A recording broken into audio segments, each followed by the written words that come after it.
आप सभी का स्वागत है। आप देख रहे खबर समय जगत और मैं आपके साथ जया वाजपेयी। चितरंगी तहसील अंतर्गत ग्राम हरफरी की निवासी गुलाबवती कुशवाहा ने जिला प्रशासन को आगाह करते हुए धमकी दी कि हरफरी में स्थित भूमि अराजी नंबर 392 रकबा 10 डिसमिल है, जिस पर अन्य लोगों का कब्जा है। संबंधित जमीन को खाली कराए जाने और स्वयं अनधिकृत रूप से पट्टा लेने के लिए जिला प्रशासन के सामने आत्मदाह करने की धमकी भी दी है।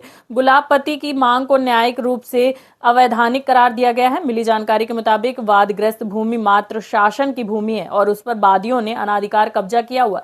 संबंधित मामले में द्वितीय अपर जिला न्यायाधीश सुजीत कुमार सिंह देवसर जिला सिंगरौली ने 30 जून 2018 को वादियों का दावा खारिज किया। जिस वादग्रस्त भूमि पर वादियों का वैध आधिपत्य नहीं है, ऐसे में कहीं न कहीं महिला द्वारा धमकी के माध्यम से नियमों का उल्लंघन करने का भी प्रयास किया गया। ग्राम पंचायत बैरदह जो हल्का बैरदह है, उसमें एक ग्राम है हरफरी। उसमें करथुआ लमसरई रोड के किनारे एक शासकीय अराजी है 392 नंबर, जिसका रकबा 0.04 हेक्टेयर है। तो उस एक छोटी सी अराजी के संबंध में श्रीमती गुलाबवती नाम की एक शिकायत करता है और उन्होंने अलग अलग मंचों पर इस बात के लिए शिकायत की है कि उनको उस ज़मीन का पट्टा दे दिया जाए, जबकि इस समय शासन की ऐसी कोई योजना नहीं है जिसके अंतर्गत किसी को कृषि का पट्टा दिया जा सके। उनके पास पहले से रहने के लिए एक आवास है, इसलिए उनको आवासहीन मानते हुए भी उनको कोई आवासीय पट्टा भी नहीं दिया जा सकता है। साथ ही वो भूमि बिल्कुल सड़क से लगी हुई है और बिल्कुल मुक्त है। और वो ग्राम पंचायत के विभिन्न अवसरों पर, जैसे कि दुर्गा पूजा के समय पर दुर्गा प्रतिमा रखने के लिए, गणेश पूजा के समय पर गणेश प्रतिमा रखने के लिए एवं अन्य छोटे मोटे कार्यों के लिए ग्राम के निस्तार में उपयोग में आती है। शेष समय में बिल्कुल वो मुक्त रखी रहती है।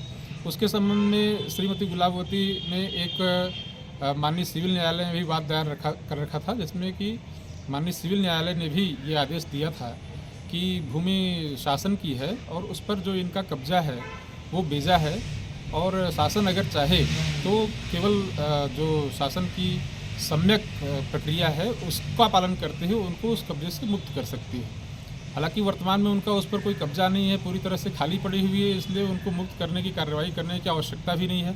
किंतु उनके द्वारा समय समय पर आत्मदाह की धमकी दिया जाना या अन्य प्रकार से जन सुनवाई में शिकायतों के अलग अलग मंचों पर अपने दस्तावेज रख करके और बार बार लोगों से ये कहना कि माननीय न्यायालय का भी फैसला मेरे पक्ष में है, जबकि बिल्कुल भी गलत बात है। न्यायालय का फैसला उनके विरुद्ध है और उनके द्वारा कहा जाता है कि हमको किसी भी प्रकार से शासन से इस ज़मीन का पट्टा दिलवा दिया जाए। इस संबंध में मैं आप सभी को अवगत कराना चाहूँगा कि शासन की ऐसी कोई भी न तो योजना है, न तो उनको पट्टा दिया जाना नियम संगत होगा, और इससे शासन की क्षति होगी। एक सड़क के किनारे की बेशकीमती ग्राम पंचायत के निस्तार के योग्य की भूमि किसी निजी व्यक्ति को दिए जाने में भी नुकसान है। साथ ही किसी भी प्रकार से इसको विधि का समर्थन नहीं हासिल होता है, इसलिए हम उनको ऐसा नहीं दे सकते हैं। उनसे हमारी अपील भी बार बार रहती है और हम उनको बार बार समझाइश देते हैं कि वो इस तरह के हठ को त्याग दें और अपने जो उनका आवास है उसमें वो निवास करें। और अगर उनको किसी भी प्रकार के न्यायालयीय निर्णय, माननीय सिविल न्यायालय के निर्णय से अगर वो क्षुब्ध हों या किसी राजस्व न्यायालयीय निर्णय से अगर उन्हें कोई क्षोभ हो, तो वो उसका अनुतोष प्राप्त करने के लिए सक्षम न्यायालयों में उसकी अपील भी कर सकते हैं। क्या आपके पास इस तहसील न्यायालय में वो इस मामले को लेकर के आई हुई थी? जी, उन्होंने जो माननीय सिविल न्यायालय का निर्णय था उसको हमारे यहाँ प्रस्तुत किया था और ये व्याख्यायित करने का प्रयास किया था कि ये न्यायालय का जो निर्णय है वो हमारे पक्ष में है, अतः हमको उसका पट्टा दे दिया जाए। जबकि माननीय सिविल न्यायालय का जो निर्णय है उसमें ये लिखा है कि इनका वो शासन की भूमि है और ये इनका जो कब्जा है उसको अवैध माना जाए और इनको सम्यक प्रक्रिया का अनुपालन करते हुए वहाँ से बेजा कब्जा इनका हटा दिया जाए। और वो इनके पक्ष में ही नहीं है तो इसलिए उनको दिया भी नहीं जा सकता। जानकारी देने के लिए धन्यवाद सर। आप देख रहे थे चितरंगी से रजनीश साहू की रिपोर्ट। इस तरह की खबरों को देखने के लिए सब्सक्राइब करें खबर समय जगत।